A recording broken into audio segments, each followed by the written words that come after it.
Oi, gente, tudo bem? Tá começando mais um episódio do Pode Falar. Eu sou a Kathleen. E eu sou a Mariana. Então hoje sentei com calma, porque essa história é daquelas que começa com o teto furado e termina com uma placa de homenagem. Literalmente, né, Mari? A história do Lucas é realmente sobre transformação, acontece uma reviravolta positiva, né, na vida dele, mas não só dele, também da comunidade, da escola e de outras vidas por aí. E tudo isso começou quando ele tinha 17 anos, e aí ele morava com a mãe ainda, né, 17 anos, normal, em um barraco muito simples, gente, lá na cidade de Tiradentes, uma cidade bem precária da Zona Leste.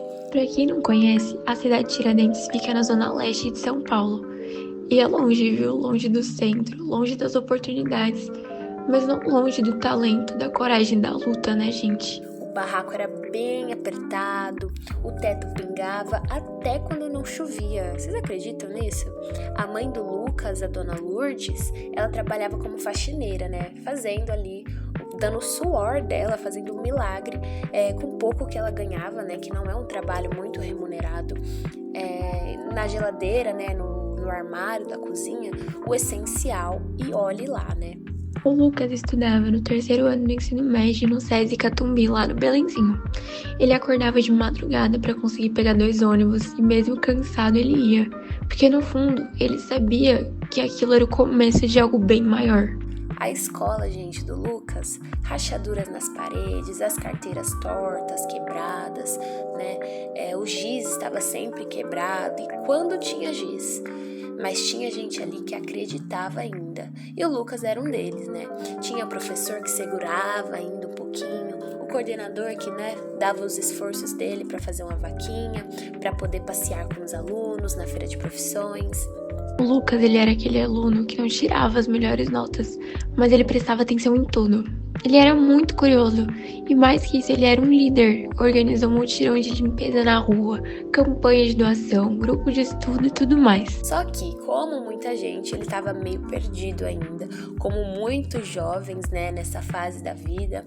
O que eu vou ser? Ele se perguntava, né? Era uma pergunta que não saía da cabeça dele. E aí ele pensava em mecânica, administração, desenho, ele tinha várias ideias, mas nada parecia real, nada parecia que ia funcionar, que ele não ia conseguir.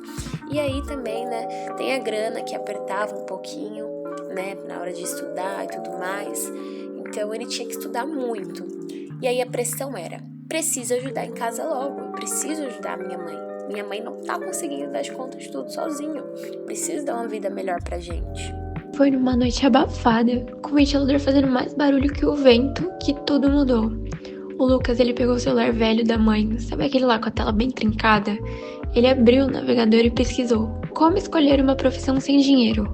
Aí o Grok, né, a inteligência artificial, pegou e falou pra ele: oi, eu sou o Grok, em que eu posso te ajudar? Então, o Lucas foi e perguntou: como que eu escolho uma carreira se eu não tenho nem grana e nem tempo? E ele respondeu: o que você gosta de fazer? No que você é bom? E aí, gente, essa pergunta foi a chave para abrir a mente do Lucas, né? E aí ele travou. Nunca ninguém tinha perguntado isso com tanta calma para ele, né? Nunca ninguém tinha perguntado isso para ele. E aí ele pensou assim: eu gosto de gente, eu gosto de liderar, de fazer as coisas mudarem. E ele também gostava muito de brincar na calçada, rir com os vizinhos. Então ele era uma pessoa bem sociável, assim, que sabe trabalhar em grupo, sabe trabalhar em conjunto. E o Grok sugeriu um teste vocacional. Lucas fez. E o resultado? Gestão empresarial? Ele leu em voz alta: gestores lideram empresas e transformam realidades. E o Lucas pensou: eu, da favela, sendo gestor de empresa? Você tá maluco? Mas aí o Grok, ele começou a listar bolsas de estudo, cursos online, gratuitos de administração, inglês, eventos de carreira, até canal no YouTube com dicas de currículo. Ele ofereceu, né, ele pesquisou pro Lucas. E aí o mundo parecia abrir uma porta pro Lucas, né, uma oportunidade enorme para que ele pudesse, né, começar ali a sua vida, né, melhorar realmente a sua vida. E o Lucas agarrou essa fresta. Ele começou a estudar de noite, usando o Wi-Fi do bar da esquina. Levava caderno, celular e uma lata de energético. Às vezes acabava dormindo em cima da mesa, mas sempre voltava no dia seguinte. E aí, na escola, ele foi falar com a coordenadora, pediu ajuda para encontrar eventos vocacionais, começou a anotar perguntas. Como que começa alguém sem contatos? Como montar um currículo sem experiência? E aí ele foi tirando as dúvidas para poder, montar ali a iniciativa da sua vida. E com muita disciplina e esforço, o Lucas ele arrasou no Enem e na FUVEST. O resultado demorou, mas valeu cada gota de suor. Ele conseguiu passar para a administração na USP. E aí, gente, foi uma mistura de choque, de ansiedade, de alegria. Ele realmente estava muito eufórico, com tantas ideias, com todas essas coisas, E aí ele não acreditava, ele chorou com a mãe, com a vizinha, com a coordenadora. E aquilo, gente, era mais que uma conquista, era um portal aberto. Foi uma porta assim que se abriu e nunca mais fechou pro Lucas. E na faculdade, o Lucas ele enfrentou de novo a desigualdade. Tinha colega com carro, com intercâmbio, e ele tinha pão com ovo e uma vontade de vencer. E venceu, viu? E aí ele fez estágio numa multinacional e depois logo se destacou. Foi num estalar de dedo, assim, ele destacou. Ele tinha uma visão, liderança, empatia. E aí ele subiu bem rápido, mas muito rápido mesmo. E no auge dos seus 35 anos, virou um gerente geral de uma empresa de tecnologia. E ficou rico. Para vocês verem, de um barraco para riqueza, gente. Muito rápido, assim. O que o estudo não faz? O que uma pesquisa não faz? Mas ele ficou rico, porém não arrogante. Ele nunca esqueceu de onde ele veio, das suas raízes. E um dia, de terno, relógio caro, mas sempre com a mesma humildade, o Lucas ele voltou ao Belenzinho. Ele foi até o SESI Catumbi, mas o prédio, um muquifo, tava caindo aos pedaços. E aí ele olhou, parou e respirou fundo. E aí ele decidiu, eu vou comprar essa escola. Ele comprou, reformou e modernizou. Ele transformou num centro educacional com tecnologia de ponta, bolsas integrais e programas voltados para a juventude da Zona Leste.